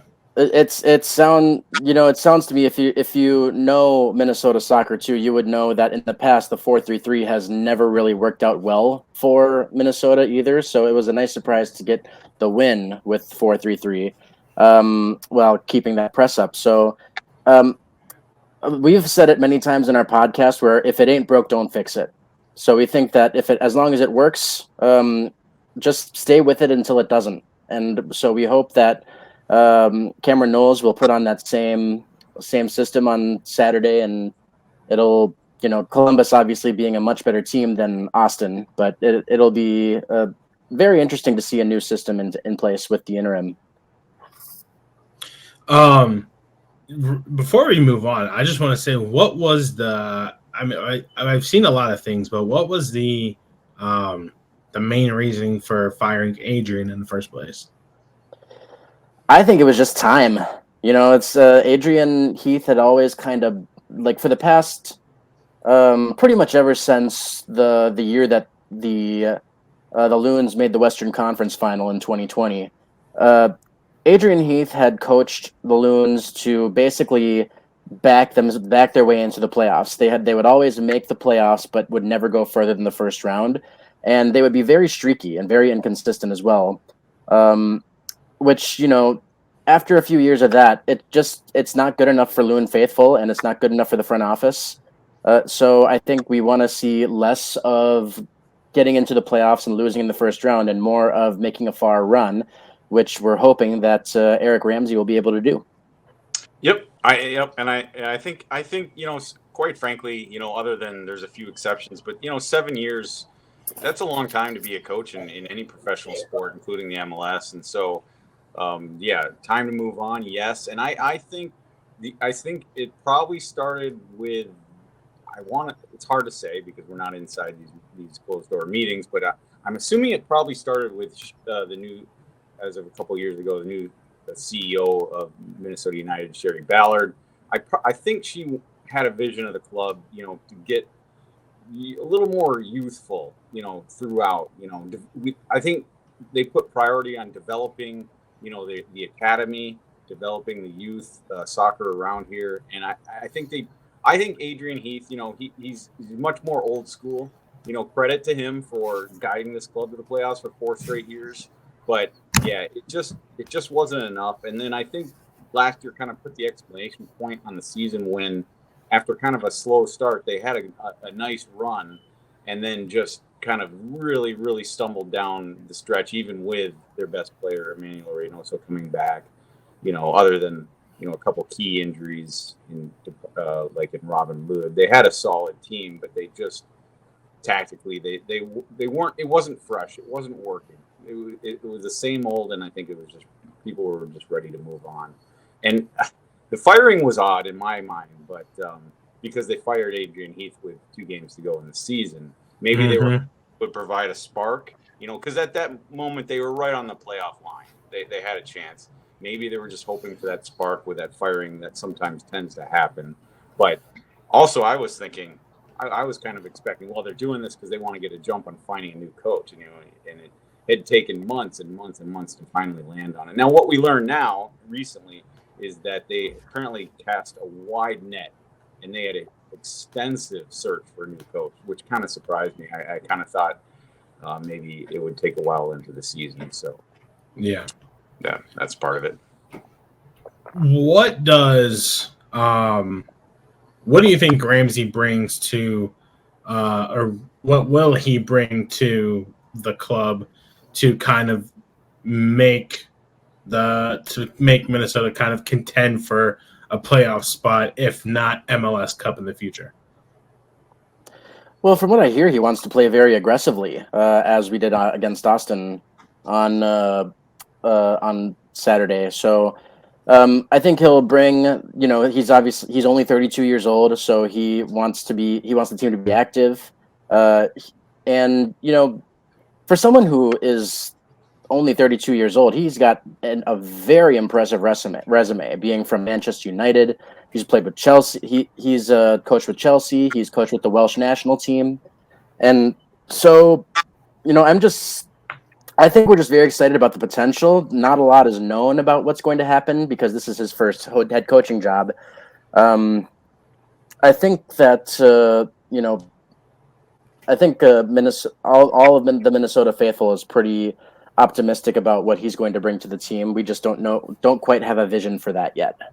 Yeah. Key word, I think, around here, at least from the fan base, as far as I can tell, is excitement. I mean, everybody's excited, albeit it's an unknown. I mean, this is a bit of a gamble. He doesn't have, a lot of head coaching experience on his resume, but it is exciting due to the fact that he's coming over literally from, it's hard to argue, probably the top soccer league in the world, in the Premier League. So it's exciting. And I think his vision, at least from what I've heard, he's not even over here yet, but from what I've heard is very similar to the new chief soccer officer, Khaled El Ahmad, in that aspect. So they think the same way. I think they're going to make the most out of the young talent that we have here. Adrian Heath, he kind of stuck with the old guard, so to speak. He had players that he liked, and it felt kind of like he wasn't giving the younger players any opportunities here. And then in small sample size, but in the first match last week, we had 3 under-23s come in the second half of the game when the game was still very much up in the air at 1-0 and kept that pressing aggressive style, going. So I think they're both on that same page in the CSO and the new to-be head coach. I do want to give a quick shout out to one of our young guys too. He's from right here in Lakeville, Minnesota. Loic Masanvi. He came on, I think, with about 10 or 15 minutes left to go last game in Austin, and I was very impressed with his playmaking ability and his ability to get through the defense and stay calm when he's under pressure. I hope we see more of him. So I'm a big shout out to Loic Masanvi. I hope we see more of you. Looking ahead, Saturday, judging by MLSsoccer.com, the last 3 times that Columbus has played Minnesota, obviously last year in Leagues Cup 3-3, you guys win 4th round PKs, and then the last 2 times were in 2020, I would assume, which was not during MLS's back, but when teams were back in market playing at 0 or low capacity crowds. 2-1 Columbus, and then 1-1 draw. Actually, that was MLS's back tournament knockout round. It was a PK shootout. Yeah. In Minnesota, obviously on the Saturday, we know this game won't go to PKs, but apparently Minnesota has the edge over Columbus when it comes to PKs, Yeah, for sure. I mean, just look at that and then look at Leagues Cup. I mean, it's that was something. But I know, right? As I told Connor, this will be my second time up at Allianz Field, so I'm excited to be there on Saturday. Columbus holds the edge as far as record goes, 4-2-1. Just what is your guys' thoughts heading into this match? What does Minnesota need to do to pull out a win against the reigning MLS Cup champions? I kind of mentioned it before. Keep the press going. Keep pressing up high, and keep. The passing was very good against Austin as well, so keep that going. I really, honestly, wouldn't change anything from what we did against Austin. Now, of course, Columbus being a much better team than Austin, it's going to be a bit more of a challenge. But I think that just staying with our current game plan is what's going to give us the best chance. Yeah. I think, Connor, I completely agree with you, and I think we probably will see the same game plan. Again, it sounds like Emmanuel Reynoso is very questionable. Bongi is already been ruled out. There's a couple other, injury-related questionable marks with the team. So I think we're going to see a very similar lineup as to what we saw against Austin last week. And I think, so I would expect the same kind of style of play. It does make me nervous. Going up against a quality opponent like Columbus and their back line. I mean, we know Columbus on defense is extremely tough to crack. So we'll see what happens. And at the same time, I think the key to the game is I don't think our defense, Minnesota's defense, got tested until obviously late in that game, very late. And I think we're going to have a little more test there. I think they'll keep on the press, Minnesota will, but I think we're going to see Columbus with a lot more opportunities than, say, Austin did last weekend. So it's going to be how the defense maybe can respond to the pressure. And we need to see, along those lines, we need to see Dane St. Clair, goalkeeper for Minnesota, needs to have a bounce back year. There's no doubt about that. He didn't have one of his best years last year. So maybe he's going to be tested a little bit more come Saturday, and he might have to step up with a couple big saves, which you really didn't need to do on Saturday. I think that's it on the back line for Minnesota. Yeah. So with you guys not really being tested too much against Austin, how do you think the team needs to handle the way that Columbus frustrates opponents?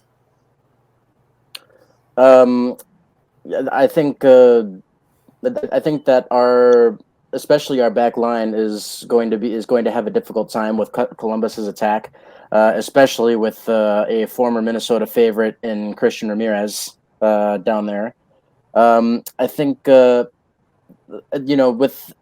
with the back line getting a little bit older, it's going to be tough to keep up with some of the younger guys. So I think they'll need to play as aggressively as they can while keeping their back line intact. And then, like I say, just keep the press going on the other side. Defense starts at the front. So I think just do that. Yeah. I mean, and that's what we saw against, Austin. It'll be interesting now, because I didn't get to watch Columbus's match against Atlanta, but it sounds like weather was a major factor, but still Columbus dominated more or less the first half, and continued to win. I think it's going to be a matter of patience for Minnesota. I don't want this team to get frustrated, because I don't expect Minnesota to have the same opportunities that they had throughout, especially the first half, but even the entire game against Austin. So I think it's going to be patience, and can that back line kind of gel and stick together, and then we'll see what we get out of the midfield. I think a big game from, say, a Will Trapp or a Sonny Dotson, assuming he started, I think it's going to be really, really important to keep that spine and defense strong for Minnesota. Real quick, I wanted to just go back to, about Eric Ramsey coming in as the head coach whenever he does arrive. As a fan base, is there any expectations with him coming in, about a month into the season? What this season, expectations for the whole season with this first year? There's being Minnesota fans, there's not really a lot to compare that to, with Adrian Heath being our only coach. Adrian Heath came into the league with a 3-year plan for Minnesota. And so with Eric Ramsey, I would hope that we do more than allow 70 goals in a season, do better than allow 70 goals in a season. So I'm hoping that Eric Ramsey, with his new strategy, we get some wins. We go above the playoff line. Stay above the playoff line. I don't expect him to have it nailed down. Maybe say halfway through the season. It's tough whenever you get a new coach. So it's very much of an unknown, as Dave said before. But I think we can expect something a little bit more aggressive where we stay above the playoff line. I'm hoping that's my expectation. Yep, I think honestly, if you ask most fans, that's probably the same answer they give. Because I think prior to the season starting, prior to knowing that we even had a head coach, coming here announced, there was a lot of negativity in the sense that even nationally, you look at MLS.com, their predictions, most of their analysts had Minnesota in the bottom 2 or 3 of the league, picked, from 12th to 14th. But I think now that there's a plan in place, there's a head coach in place, I think there's a lot more optimism, and there should be, quite frankly. Last year, this team didn't have Emmanuel Reynoso for a good part of the season. Robin Lod got injured very early on. And hopefully soon, maybe not this weekend, but they're going to be back together. So now I think realizing that, hey, this club has a plan, and quite frankly, there's some talent. I think they're good enough to be above the playoff line, and Connor nailed it there. I don't expect this, I don't expect Minnesota to be looking, hosting a home playoff match, maybe, or finishing in the top 4. But I think it would now be a disappointment knowing the talent that we have, healthy talent as of right now, and a head coach in place with added excitement of seeing part of the plan already come together in the first match, bringing in that youthful talent that Minnesota does possess. Yeah, I think we're looking. I think our expectations summed up perfectly by Connor. Make the playoffs. I would like to see him, in that 7-8 kind of range, and I think that's realistic. What really will be, I think, in the short term, I think if they can just stay above water and get to that summer transfer window, Minnesota has a DP spot open. And so if they now with the head coach, and the CSO working together, maybe we can see a significant move in that summer transfer window, and then they can really make a push towards the playoffs after that. Can I just say, off topic really quick, I was so relieved to see that the game was at 2:00 Eastern time, 1:00 Central, because I literally planned for a 7:30 Central time kick, And when I saw 2:00 or 1:00 Central, I was jumping for joy because literally he was. I'm so used to 7:30 kickoffs, except for like this past Saturday, and I'm like, okay, cool. Now I have absolutely my whole evening and afternoon open. So at the end, if you guys want to throw some suggestions my way to keep me occupied, be my guest. See, like, if you look at the rest of Minnesota's season too, this game I think is the only afternoon game that we have all season long. It's the only 1 p.m. game, and I am a little cold about that because I usually take my son to a game every year, but he goes to bed at 7 p.m. So whenever I can find like a 3:30 or a 1 p.m. game, I try to take him to it. But there are no opportunities this year. I'm a little bit butthurt about that. I was hoping that we could get to a game, but we can't. Do you guys like the staggered schedules? Like how I think this weekend there's like 2 games at 2, couple at 4, then you have your 7:30s and your 8:30s. Yeah, no, I mean, I personally, I love it. And I was looking out ahead. I was looking out on the MLS schedule, and it looks like that's going to be the case at least through March. I think once the schedule gets into April, I think we're going to see less and less of that, at least apparently what I saw. But as for me, don't get me wrong, I love the Apple TV product and how they handled it last year. But the biggest downside, in my opinion, is only having that narrow window of games that, everything's at 7:30 local. I miss, when I could watch a game, say at noon on a Saturday. Then if I had nothing else to do, and there'd be another mid-afternoon window in the evening, and then of course Sundays. So yeah, I think one of the negatives with Apple TV is the limited game window. So yeah, I'm going to at least enjoy the schedule through March. That's for sure. And then Ty, I don't know if you're a craft beer fan at all, or Jerald. Jerald, are you coming up too? Unfortunately, I can't make the trip.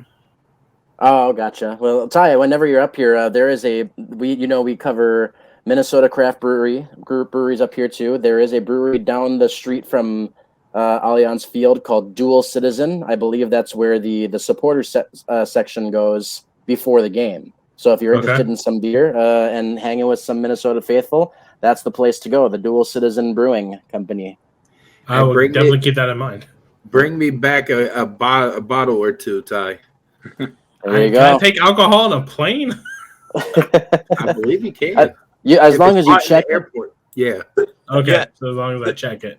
I guess the nice thing, depending on how you look at it, but as for somebody coming from out of town, the nice thing about Allianz Field is it's literally midway. It's in midway, St. Paul technically, but midway between Minneapolis and St. Paul, and there's light rail train, connecting both cities. So you can really go wherever you want. But yeah, it just makes if you want to explore, say, Minneapolis after the game, all you have to do is jump on the light rail, you can be right in the city center, and there's just no, you'll have plenty of things to do. And yeah, like with a 1:00 Central kickoff, the game will be over at 3 or just after. So there'll be the whole afternoon, evening to explore. I know a lot of people will probably be, making their way back to Dual Citizen, maybe on their way back to Minneapolis or whatever else they're going to do for the evening. So. Okay. And the weather will be nice there too. It'll be warmer. Yeah. 63 is unheard of in early March in Minnesota. So, I mean, it was like 60 something a couple of days ago in Columbus, and it was late February. So, I mean, hell, it's Ohio. Ohio has about 12 seasons. So we're now in that third winter phase right now. yeah. We just passed the fall. Yeah, I think we're like fall, spring, third winter phase right now in Nice. Columbus. So we had that 2 weeks where it was like sub-zero weather here, and then following that cold chill, all of a sudden we're in the 60s, we're in the 70s, and it's just like, okay, we're in January. Yep. And then here comes Groundhog's Day. Oh, he didn't see a shadow, so hey, we're getting early spring. Like, okay, warm weather, and then here comes oh yeah, by the way, on February 24th, it's going to be a blizzard. Yep, it's about the same up here. We had about a week or so of single-digit degree weather, and then it went back up into the 40s and 50s, and even just this week, earlier, like this, I think it was last weekend, Dave, wasn't it? That it was back up into the 60s. Yep. And then these last 2 days, including today, have been down in the single digits, and then this weekend it's supposed to get back up into the 60s again. Yeah. Oh my days. Hey, if you guys ever come, if Minnesota plays at lower.com again, and during the winter, during like February, early March, literally downtown, you could go one block, it could be winter. Turn the corner, you have fall. Turn another corner, it's summer, and then you have spring around the other corner. So you could literally have all 4 seasons in the matter of blocks. I've got to say, I was actually out in Worcester, Ohio, shortly after the New Year, just like a week after the New Year in early January. And I don't think I was there for about a week working, and I don't think I saw the sun the entire time I was there. It was raining basically the whole time, but I got to say, it was warmer than Minnesota was at the same time. So I was kind of happy to be there regardless. So. It's like that a lot. Yeah. Heading into the latter part of the segment, predictions, guys. It's okay to be biased. Yeah, well, we make our predictions on Loonacy too. I'm going to stick with my prediction that I put on our last episode, and I'm going to say a 2-1 win for Minnesota at home. Okay. And that kind of makes it boring as far as my prediction, because that's what I also had on our podcast, a 2-1. I'm pretty sure the rest of our crew, Tony and David, they both predicted a draw, which was optimistic. But I was we recorded Sunday night, the night after the game, a game we weren't all very optimistic about. They ended up winning, and so I was saying it was peak optimism time. And now as I kind of sit here and stew about the game, I'm starting to get a little more negative, especially now that I've seen kind of the injury report from Minnesota. We've got a few questionables, and knowing now it's most likely Reynoso's not going to be available a long ways out. I'm feeling less optimistic, but I got to stick with my prediction from the Loonacy Podcast and go 2-1 win. It is the home opener at Allianz Field. There's going to be a lot of excitement. The players are going to be pumped to be out there. That energy is going to be high. That pressing, attacking is going to be high. And we'll see what the defense and Dane St. Clair can do to react to strong team in Columbus. Defending champs. It's exciting to host the defending champs. For your home opener, but I'm a little more nervous than I was. But I'm sticking with Connor 1. All right, Jerald. We didn't do our predictions yesterday because we were going to do them today with these guys. Jerald, what do you say? So everybody knows on the show, if you ever listen into one of them, I'm a bold guy. I make bold takes. I make bold picks. This guy said, I think it was another 6-1. I said 5-1. 5-1. Sorry, that's how bold he goes. Wow. But honestly, and fair point though, Ty. At that with the Atlanta match, it could have been easily a 5-0, 5-1 match. It could have.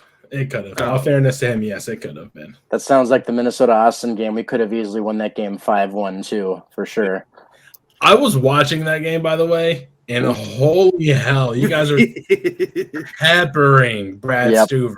Yeah, I was looking, I think 16 corners to end that match. Yep, that's right. I think 4 or 5 in a row in the first half. Yeah, and some of those corners led to tremendous opportunities for like Sang Bin and Robin Hood and Frank Apani. The whole front line really had amazing opportunities, and credit to Stuver. He did a good job, but he did great. Yeah.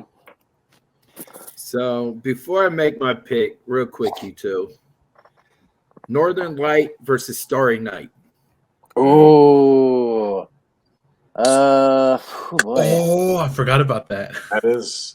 That's a tough one. We go ahead, Dave. I'll go first. I mean, I'm going to go with the Starry Night, just because I like the black look, the black kit in general. I think the reason Connor says it's a tough question, and thanks for bringing it up, is because I think that combination of jerseys, and it was rated as such, I think on ESPN or another website. It was rated, darn near the top. Like, the commentator.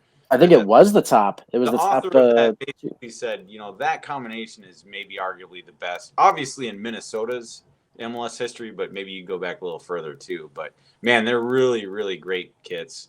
I'm gonna go Starry Night just because I like the black, kind of simple look, not too fancy. So, although the one I'm wearing now today, the River kit, is still one of my all-time favorites as well, just because it's I like the color. So yeah.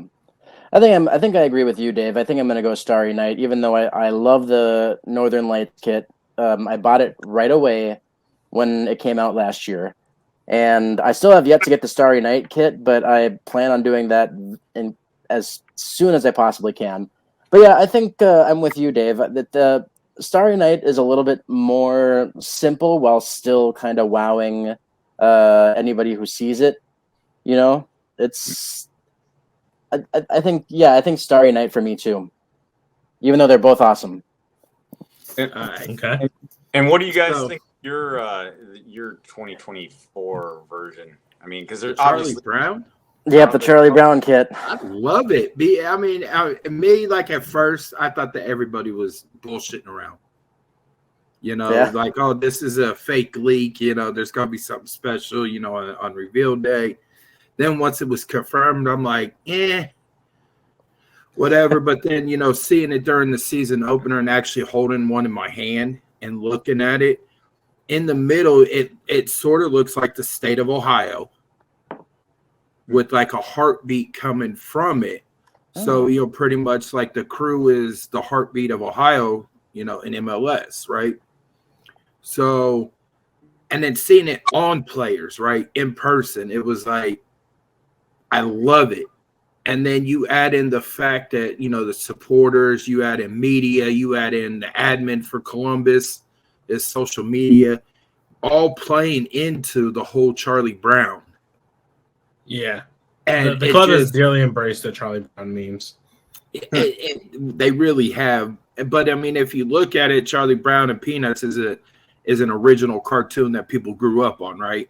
Right. Oh, Columbus, we know. Up here in Minnesota, it was actually from St. Paul, Minnesota, right up here. Yeah.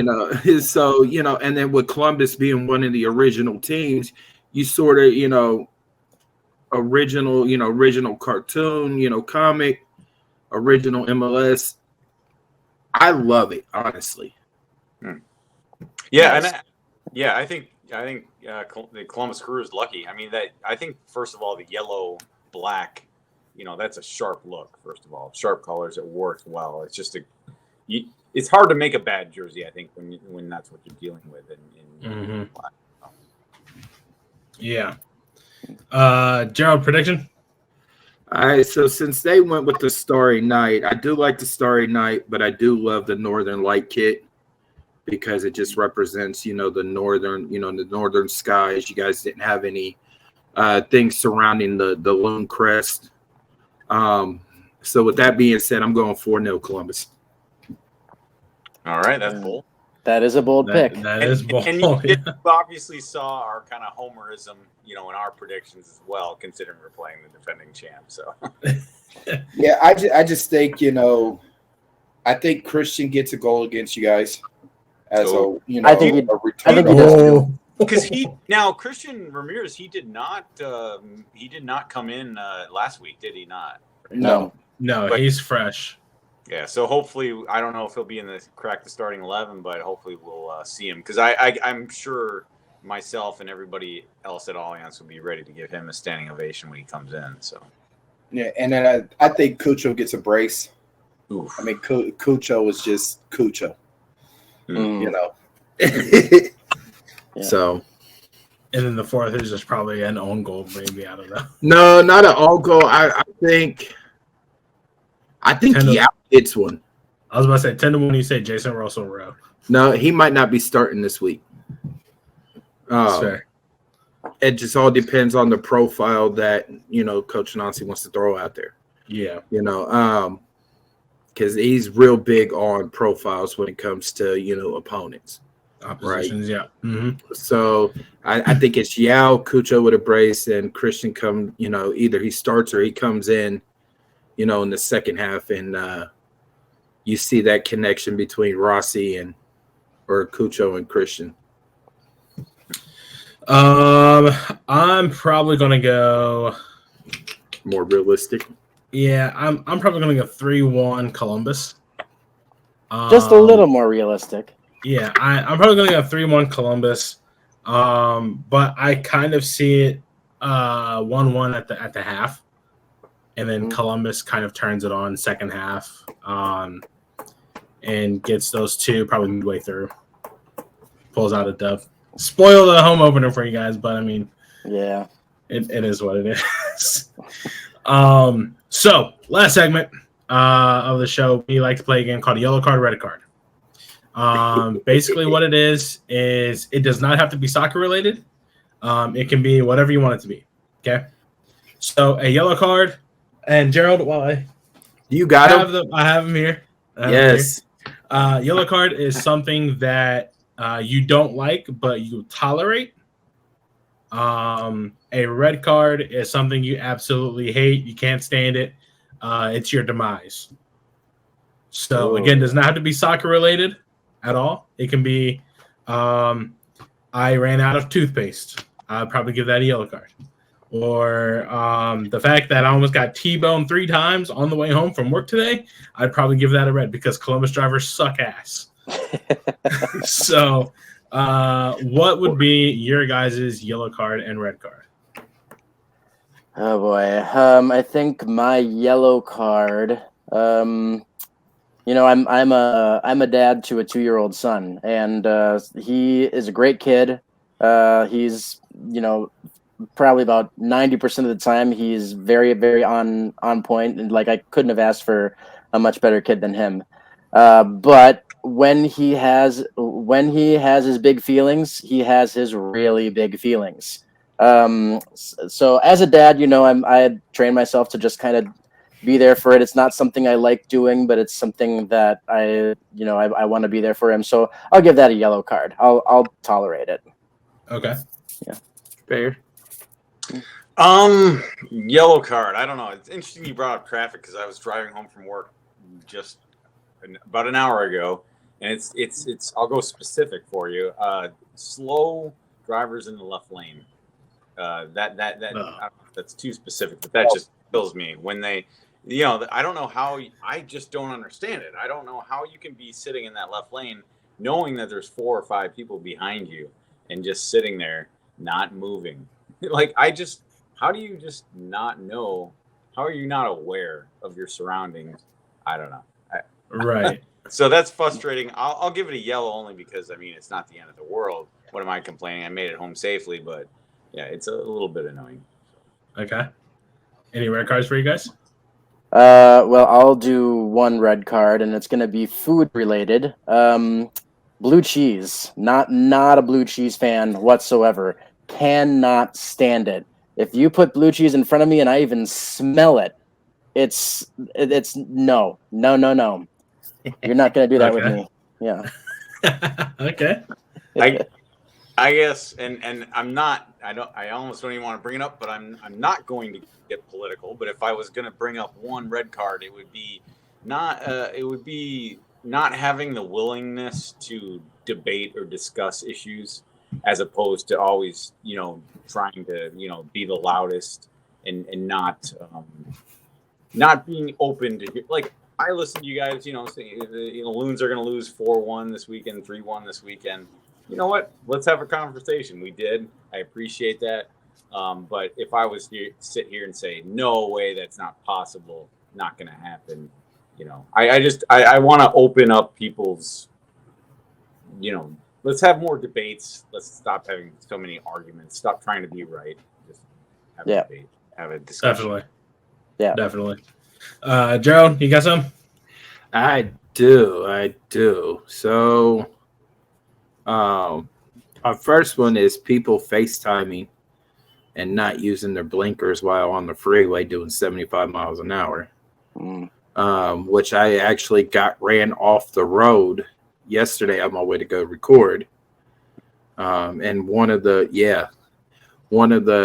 there's a crucial turn on the freeway on 71 South.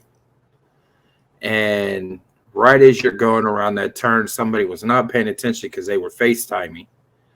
It looked like they were FaceTiming and also eating at the same time. Oh boy! So I almost hit the guardrail, which would have sent me over into the fairgrounds parking lot. Oh wow! Yeah, and trust me, I was yelling, but once again, it's Columbus drivers, so I have to tolerate it. I live here. My red card would have to be whoever's picking these refs for the matches. Oh, okay. What was it? I'm curious why you say that. Like in our match against Austin, actually the refs were quite quiet. I mean, there was a couple deserved yellow cards, but it was a relatively quiet match from the refereeing point of view. But for the first time, we had no complaints about the refs in our match. Like it was not really, but yeah, I don't know what it was like in your game. I guess to make a long story short, you could definitely tell that they, at least ours and some of the games that I've watched, this is too big of a task for them to handle. Now, granted, they're probably great refs. Not going to lie, they're probably spot on. That's why they have their national badge. But you can definitely tell that this is a tall task, and that just being thrown in is definitely catching up to them quicker than what they probably are used to. Right? I'm saying the person that picks these refs is, yes, some of these replacement refs do have their national badge. Like he said, probably great refs on the respected leagues, respected levels, right? But when you pick a ref, and this is not in Columbus's game, but this is in the LA Galaxy Inter Miami game, right? You pick a ref that literally is a DJ as a full-time job to come out there and ref a high-profile matchup, right?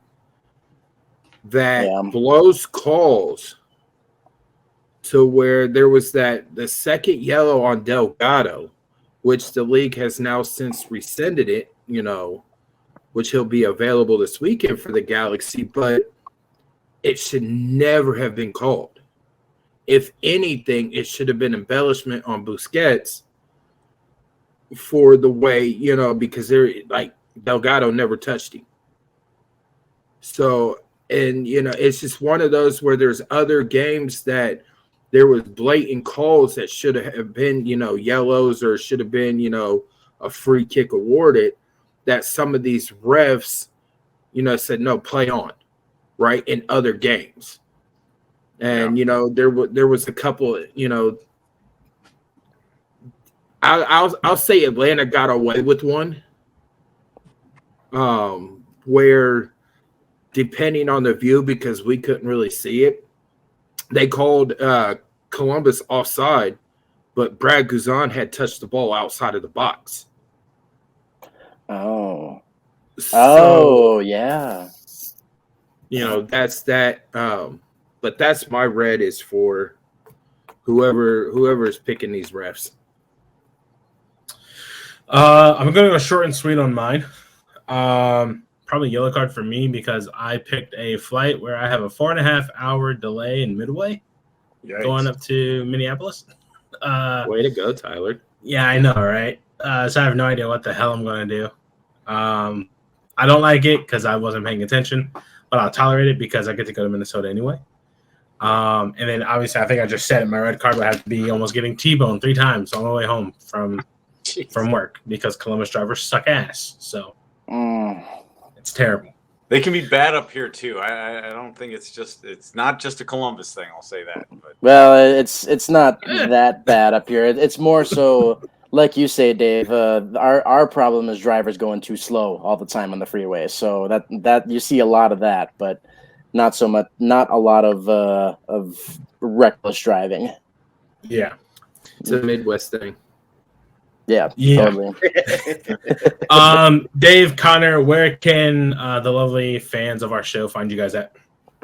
So we're Loonacy Podcast. You can find us on Spotify. You can find us on Apple Music, on Amazon Music, iHeartRadio. At pretty much any place you could find a podcast. Just look us up. We're spelled Loonacy.